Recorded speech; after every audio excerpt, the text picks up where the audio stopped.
to newsagents. An unresolved but fundamental ethical debate about a scenario in which a rising number of COVID patients overwhelmed the ability of hospitals to look after them and other non-COVID patients.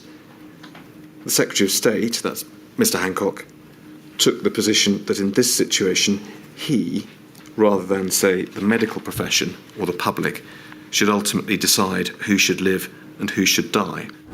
That is the counsel for the COVID inquiry questioning Lord Stevens, who was the head of NHS England.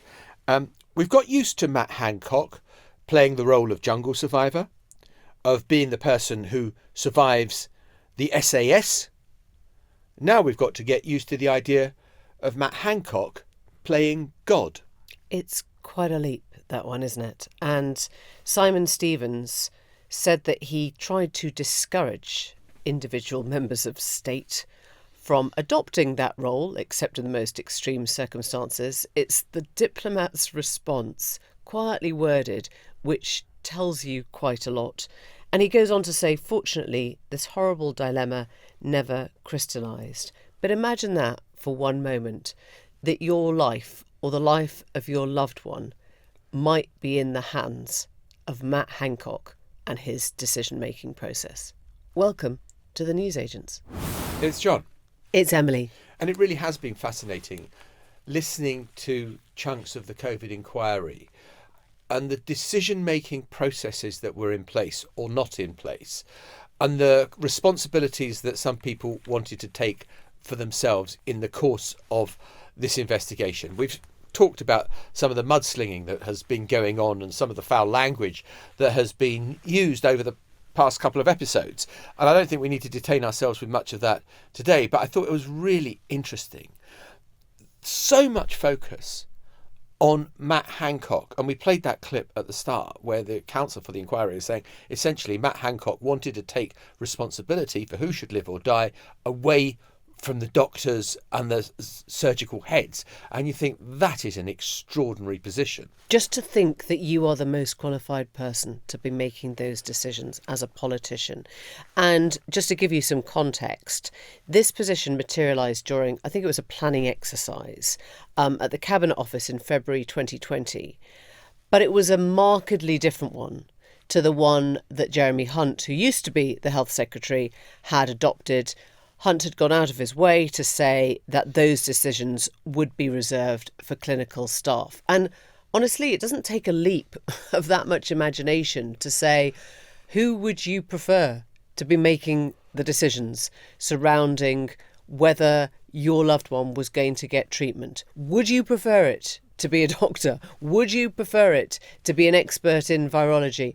Or would you prefer it to be a politician? I mean, the idea, yes, this phrase of playing God is being used, but the idea that Matt Hancock was in charge of the country's triage system, essentially, is absolutely terrifying. We've asked Matt Hancock for a response. He's been very cautious about what he's prepared to tell us. Now he knows that the quote has been used in the inquiry today, and I guess we will hear more fully from Matt Hancock in the sort of the scheme of things when he gives evidence himself. But right now, this is at least the perception that those who were running the NHS were given. And that's what they have been telling the COVID inquiry. Yeah, Matt Hancock has said he's not going to give a running commentary on allegations that have been made. Instead, he will be making his own position clear when he gives evidence to the inquiry. I mean, on this podcast, over the year, or a bit longer than we've been running, Matt Hancock has featured quite a lot because there seems to be endless skirmishes and scrapes, some unnecessary, that he has found himself in the middle of, like going into the jungle, like giving all those WhatsApp messages to Isabel Oakeshott so she could write her book, which have kind of essentially torched him. And then we've had Dominic Cummings' account. Lord Stevens, who gave evidence today, was, in cricketing terms, he was playing a Geoffrey Boycott innings. Make it last as long as possible. Dead bat. And play a dead bat to everything that you possibly can. I mean, some of it was very dull. But there was this whole questioning of what happened at COBRA meetings. And, you know, the COBRA meetings always sound the most urgent things that the Unless government you're Boris does. Johnson, in which case you don't go for the first five. Yes, you don't go to them. and Matt Hancock is chairing them. This is at a time of pandemic.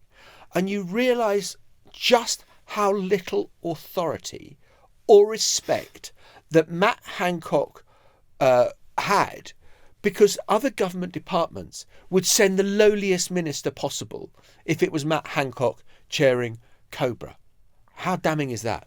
You describe in your statement a view that these meetings were not, in your words, optimally effective. Can you expand on that? Yes, my observation is that the COBRA meetings were very large, and sometimes the seniority of representation ministerially at the COBRAs varied between departments. So it wasn't always the case that a minister necessarily had the full authority of their department when a discussion was taking place. There's a particular point you make, which we can see in this paragraph on the screen, Lord Stevens, which is that when, as we know they were in the early stage, the COBRA meetings were chaired by Matt Hancock, other Secretaries of State sometimes avoided attending and sent junior ministers instead. Was that a reflection you had at the time? I'm not saying that was cause and effect, but that is the fact of the matter. Well, I'm sorry. The inference in your statement is that it was cause and effect, but you're not going that far.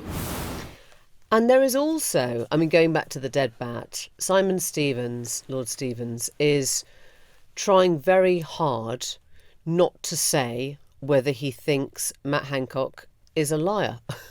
And we're going to play you this exchange because you see here the complication of somebody who could knock the whole story down and say, actually, in my experience, he always told the truth, or he played a fairly straight bat, or, I never had that problem myself. He doesn't say that. He won't call him a liar, but he can't actually say that he thinks he was told the truth by Matt Hancock. And this really leads to this whole sense of the obfuscation, again, that surrounded what people were telling each other right in the heart of government at a time when messaging was so desperately important. The inquiry has heard evidence that other people working with Mr. Hancock found him someone who was untruthful. Was that your experience or not? There were occasional moments of tension and flashpoints, which is probably inevitable during the course of a 15-month plus pandemic. But look, I was brought up always to look for the best in people. I'm sorry, Mr. Stevens, that's not an answer to my question. Which question? Which bit of it? Did you find Mr. Hancock to be truthful or not? Well, I know various people have made quite strong accusations against Matt Hancock. All I would say is strong accusations need strong evidence to back them up, and I don't think I've seen that evidence. I'm still not sure you're quite engaging with my question, Lord Stevens, and it is important because you were at the head of the NHS, he was at the head of the Department for Health and Social Care. In your working relationship with him during these most extreme and important of times, was he someone you found you personally could trust? Yes, for the most part, yes. For the most part, yes. Yeah, but I think that the trouble with that is that the person who's asked about whether Matt Hancock lied is now in danger of being the person who obfuscates even more in terms of not answering the question. So you've got sort of layers upon layer of this stuff. Yes, I understand he doesn't want to call Matt Hancock a liar, but clearly he kind of does in the end. He kind of says, For the most part, he was truthful. Yeah. So you're left with the sense that even now the inquiry is taking place, which is about, we thought, getting to the truth. There are people who don't really want the truth to come out. I mean, what's fascinating about that as well, though, is that they're all under oath. When he says there's no evidence, actually, we know that can't be true because the testimonies that people have written were full of evidence and they are given and submitted under oath, right? Exactly so. So, I mean, I think this is where these inquiries kind of become more about score settling and burnishing your own reputation and defending your own legacy than they are about learning lessons about how we would do things better next time. Look, there are a number of different modules in this inquiry and we're only on module 2 at the moment, and I think there are another 5 to go. So, this inquiry has got a long way to run. But it has been, pretty remarkable in the light it has shone on the decision making that was going on. As you said, at that time, messaging was utterly critical. Yeah, I think it might be the moment to talk about Boris Johnson's Ferguson moment. Alex Ferguson, former Man U manager, that was who a was good notoriously corner called turn. he was called the hairdryer, but because of the way he lambasted his team when he didn't like the way they were playing afterwards in the dressing room. And Boris Johnson seems to have found another use for a hairdryer.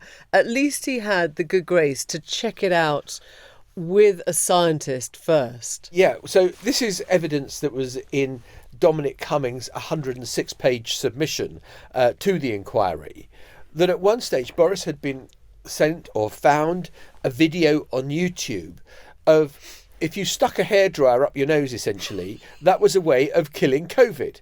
I mean, I think it would burn your nostrils and your septum would disappear under the heat of the hairdryer, but hey, and he thought that this might be a cure for, and so he sent it to the chief medical officer and the chief scientific officer for them to have a look at and say, should we be telling people to stick a hairdryer up their nose? Do you know what? I'm going to say something which is not defending Boris Johnson, because that does sound batshit crazy, but it takes me back to the kind of WhatsApp messages and videos and disinformation that people with the best intentions were still circulating. All that stuff about, gargle, use a metal spoon, put something on the back of your throat.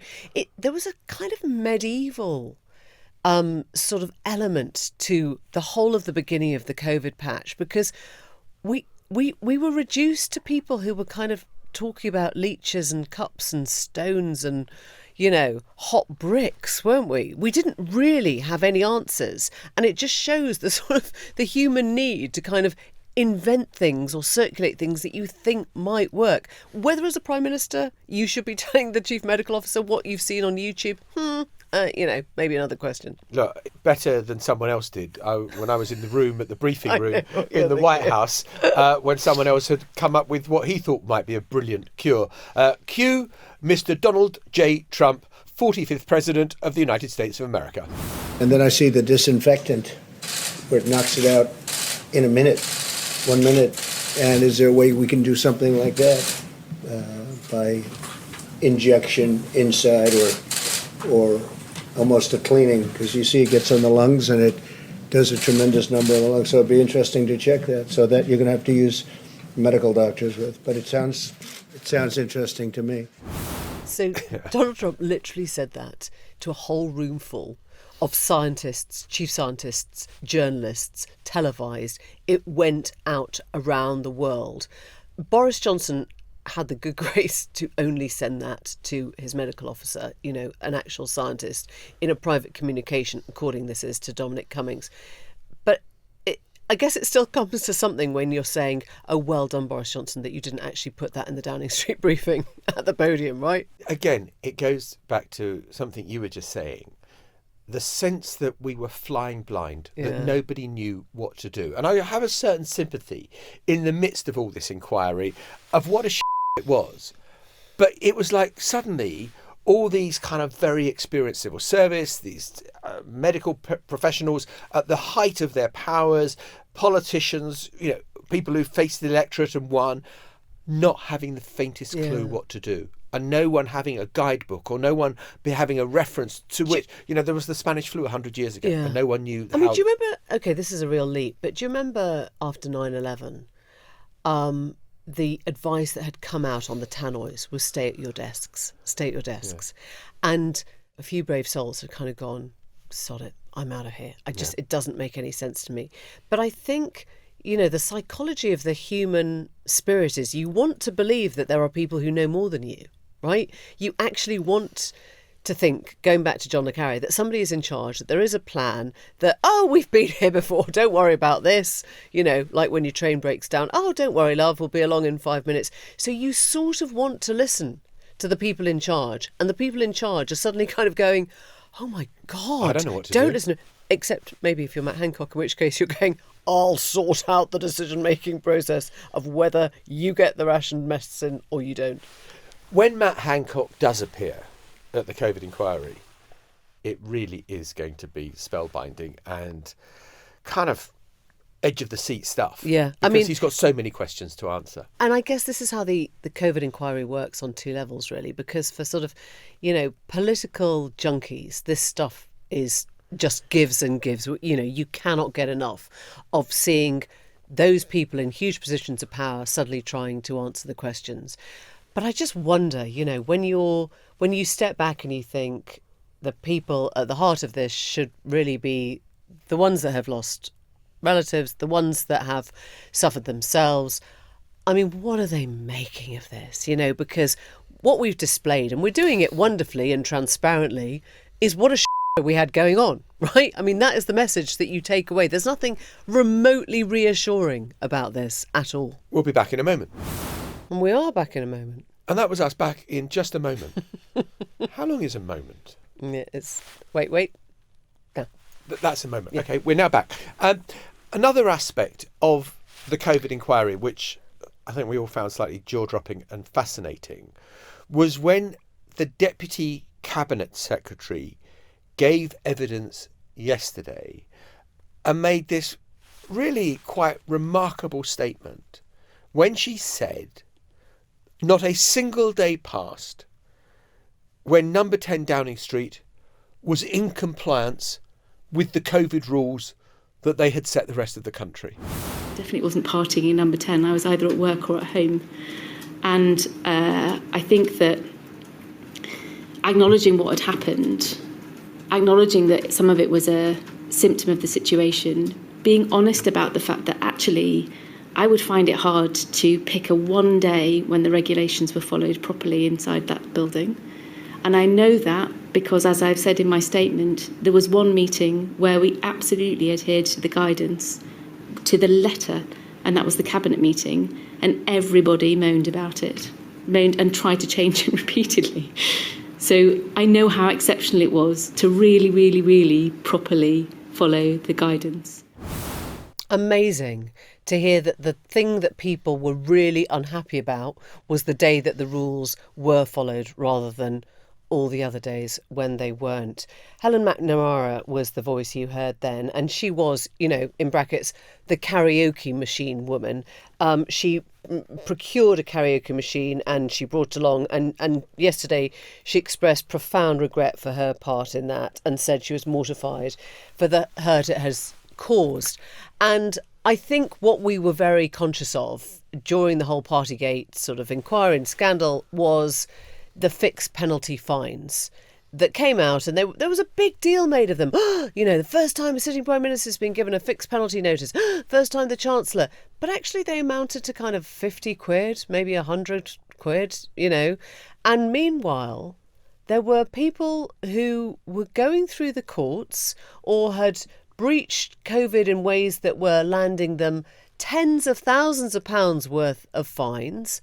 And it got us thinking, really, about what has happened to those cases now, to all the people who did face the proper wrath of the arm of the law and were still facing now the consequences of their actions. So 43% of all COVID fines, 54,000 or so, have gone to court. So these are people who have either chosen to contest the fixed penalty notice, or in some cases have been given a much more serious punishment because of the egregiousness of the nature of the breach, or simply didn't pay the fixed penalty fine when they got the notification because it got lost in the post, they ignored it, they didn't have the money to pay it, or whatever. But that is a lot of people who have been to court, and there are still more cases apparently grinding their way through the system as a result of non-payment of the fine or because they have contested the fine. And they predominantly hit younger people. The 18 to 24-year-olds, I think, were 48% of the fixed penalty notice. And when they went to the magistrates' courts, and the average fine that was issued in magistrates' courts in 2022 was somewhere between £6,000 and £10,000. There was also a question of the discriminatory nature of how these fines were handed down, because they were 3 times more likely to be handed to black people than white people and 7 times more likely to be issued in the poorest areas of the country than the richest. So it raises a simple question. If we've got Helen McNamara saying the rules were never obeyed inside number 10, surely then there could be an amnesty for everyone. Why don't we just stop this whole process of the fixed penalty notices and maybe even give people their money back who have been fined? Because we know that there were some fixed penalty notices issued in Downing Street, but they were for one occasional offence, whereas what Helen McNamara is saying is there were daily offences of it. That has not been reflected in the punishments that's been given out inside number 10. So is it time to just revisit the whole question of the criminal justice system's involvement in COVID breaches? Yeah, and it's quite a difficult one, I think, for a lawyer, because either you believe in the rule of law and you want everyone to uphold it, or else you kind of say, oh yeah, let's have an amnesty, but what do you have an amnesty for next time? We thought we'd put this whole question, and if you listen to yesterday's episode, you will have heard Mark Rowley, who's the Met Commissioner, facing that question from us about COVID fines. He didn't want to get involved in it. He made clear it was very low priority for the Met, for his force, but he didn't really want to get involved in that or make a headline on it. But we're going to speak now to Adam Wagner, a human rights lawyer, and ask him whether he thinks it is time for an amnesty on all those COVID breaches and their fines. Adam Wagner, where are we now on COVID cases, fixed penalty notice? It all seems such a long time ago. Hasn't this all been dealt with? What seems like a long time ago in public memory can be quite a short time in legal sort of time limits, because things take quite a while to get through courts, and one that you can find that things pop up years later because they've been sort of trundling their way through. The last I saw, there were still hundreds of cases that were going through the court, but they were generally prosecutions that had been launched quite a long time ago, following the non-payment of fixed penalty notices, rather than new cases or newly launched cases. When we hear from the Deputy Cabinet Secretary that not a single day passed where there wasn't a rule breach inside number 10, those people that haven't paid their fixed penalty notices that you're talking about, I mean, you feel that surely there ought to be an amnesty, that if at number 10 where they imposed the rules, they weren't obeying them, why should anyone else? I can see that argument. I think you can argue it the other way around, which is that the rule of law requires not that we set our expectations according to what the people who set the rules are doing, but that they are subject to exactly the same laws as we are, and if they break them, they have to get prosecuted or pay fines. And that's what happened with Operation, the operation which dealt with all the COVID breaches, or some of the COVID breaches, in number 10, and in other places. And I don't know whether the police now will have any appetite for looking into any other rule breaches. Is your sense that this is kind of wasting police time, court time, that should be spent elsewhere? It was a question we put to the Met Commissioner, Mark Rowley, yesterday, and he seemed to sort of not want to dwell on this. He just said it was a kind of low priority. I mean, what is your sense of how these cases should be treated now? I don't think it was a waste of police time to investigate what was going on in Downing Street because of the rule of law, because it was very important to make clear to the public that where there were rule breaches, it wasn't just the granny who invited her grandchildren round to the house and had too many people in the house getting fined. It's actually the ex-Prime Minister, the current Prime Minister,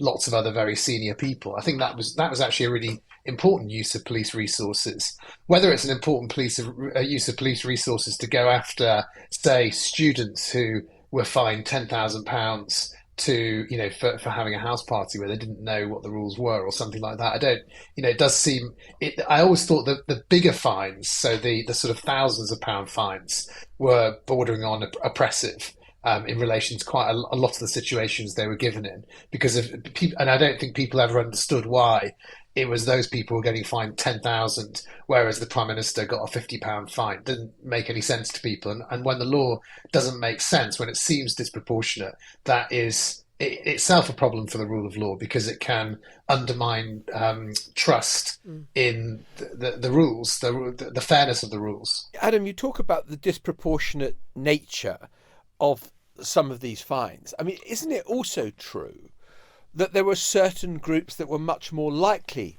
to get fined, perhaps for the reasons that you set out, that they weren't aware of what the regulations were, and therefore you see the sort of law being disproportionately applied to certain sections of the population? Yeah, without a doubt. And I really hope that the COVID inquiry looks at that. They've said they're going to look at racial disparities and other inequalities. And I hope they do look at that because there was always a disproportionate number of fixed penalty notices being given out, particularly to young black and minority ethnic men, from my memory of the statistics. And it roughly fit with the disproportionality of general criminal actions taken against those groups. So my suspicion was that the police sort of, they didn't really know what to do, where to go when they were given this new public health policing role. So I suspect they went into the same sort of town centres and areas where they were normally going. But the people who were out were the people who they normally were focusing on. And I think that did lead to a disproportionate number of fines being given to particular groups. And that is, I think it's a problem with the way the COVID was policed, but I think it also reflects a problem in general policing. Can I just go back to that phrase that we heard yesterday from Helen McNamara, that she doesn't think there was a single day when the rules weren't broken in Downing Street. What is your perception of the damage or the effect that will have now on how we view that whole time, Adam? I suspect it doesn't change many people's views about what was going on at the time. I think it was pretty clear from the parties, what was going on and how bad it was. I think actually that the other really important thing that Helen McNamara said is that she didn't agree with the lying about the parties. And that to me is, it's one thing being caught, it's another thing just lying straight out. I mean, don't forget, we also had the Parliamentary Privileges Committee report, which concluded that Boris Johnson had misled Parliament about those COVID breaches. So it's all a package. It's partly about breaking the law, but it's also partly about not coming clean. And I think those two, that's a real toxic mix in terms of public trust of politicians and public trust of the political process. I mean, when you say public trust, do you actually mean in terms of whether people will stick to the letter of the law as easily? It definitely impacted. I mean, I didn't see all of Dominic Cummings' evidence, but I know that in my book, I referred to a UCL study, which showed that after Dominic Cummings' Barnard Castle debacle, public trust in the rules themselves went down very significantly. And the way the report described it is people went from thinking that everyone's in it together to thinking it's everyone for themselves. I mean, obviously not universally, but that was a real and obvious switch in the way people were understanding the rules. And I think in the end, I mean, compliance with the rules remained pretty high, but I suspect it remained pretty high because people actually believed that there was a threat to their own health and to their families, rather than believing the politicians anymore. But I'm absolutely sure that will have had impacts in other areas and will have impacts going forward as well. Thank you so much for being with us. Speak to you. Thanks a lot. I thought what was really interesting there, you can see two effects of what has come out of the COVID inquiry. As Adam said there, one is that when politicians come to you and say, trust me, I'm different from the previous lot, you're going to think, really? Are you really honestly that different from anyone else? Because public trust levels have gone so down. And I guess the other one is that if there was ever, God forbid, another COVID and everyone's being told, stay at home, is anyone going to obey it? They had one shot at that, didn't they? They had one shot at taking over our lives, really, in a way that we hope did save thousands of them. But I think there will not be another time, at least for our generation, for our kids' generation, of being able to tell people you got to lock down, because we just won't believe that they're doing it or that we are doing it for the right reasons. And I think that is probably the most, I mean, you can talk about politicians and trust and even, maybe it's changed our relationship with the rule of law. But the biggest question surely of all of this is, if a bigger pandemic comes along, what is that nuclear button that they can press next time? Because they've already gone to 100 and people aren't going to go back there again because they don't think that they were being told to do what others were doing in power. Look, this COVID inquiry has been set up. The relatives of those who have lost loved ones, primarily, quite right too. We're also seeing the effects of long COVID, where people are still suffering very debilitating conditions that kind of the medical world has not got to the bottom of. But actually, I think another profound effect of COVID, and we've talked about mental health, and you did that brilliant episode on mental health among young people on the podcast.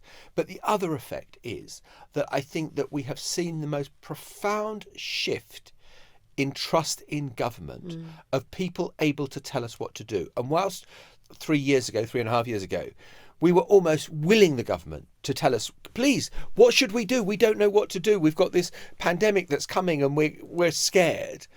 I think that actually, having seen the way decisions were made, having seen the lack of application of the rules that they set, has left a deep cynicism in the British people, and probably in governments around the world, frankly, over the way they did things and the reasons they did them. Was it John le Carré writing recently, I think in his memoir and his book, of this idea that we go towards things thinking there is an overall plan, that there is a plan, that somebody somewhere knows what the plan is, and our duty is just to follow what those who know the plan tell us the plan is. And he said there was this sort of moment of awakening where he suddenly realised, a bit like Helen McNamara said yesterday, there is no plan. And everyone is deferring to the person they think is more senior to make the decision, to know what's right. And actually, there is no plan. I would put it slightly differently. It's the childhood awakening, that you think your parents have got the answers for everything and they are going to keep you safe. They know exactly what the answers are to everything. They know what to do in any given situation and they will take charge of it. And then there's that sudden moment when you're growing up and you think, oh my God, they haven't got a bloody clue what to do. And I feel that's exactly what we've had with looking at the way the government behaved over COVID and the shambles and the name calling and everyone saying everyone else is to blame, and the scattering of bad, foul words to describe each other. It's pretty demoralising if you want to believe that government is a good thing and makes our society more civilised. Before we go, Marks and Spencer finds itself apologising in hot water over a Christmas post that it intended about why we all hate Christmas hats. And this was going to be illustrated by Christmas hats going into a fire. And the Christmas hats that went into the fire were the colours of Christmas. There was a green hat, there was a red hat, and there was a silver hat, and flames coming out. Unless you take this as a screen grab and see in these burning party hats the colours of the Palestinian flag, which is what some people have done and what has caused Marks and Spencer now to delete the advert and to apologise for any unintentional hurt caused. I think this is a story that is not remotely about the Palestinian cause, and it's not remotely about party hats. It's about how quick we are to see bad intention in a fast-moving media age. And I mean, Marks and Spencer is sort of famously, founded by a Jewish family, long ago. But I think to try and assume that an advert, which we now know was filmed in August, i.e. 2 months before the attack on Israel on the October the 7th, to try and assume that this was a malicious act, I think is pretty far-fetched, and either speaks to people who are generally going a little bit mad with the inflamed tensions that are now coming out of that region, or else who are kind of seeking to stir things up when there clearly isn't anything actually there. There is no there. I mean, the Welsh could get equally as angry, because right? the Welsh flag's the same colour. Yes, there was no burning dragon, but there was definitely red and green and a little bit of white. We'll be back tomorrow. No, I will be back tomorrow.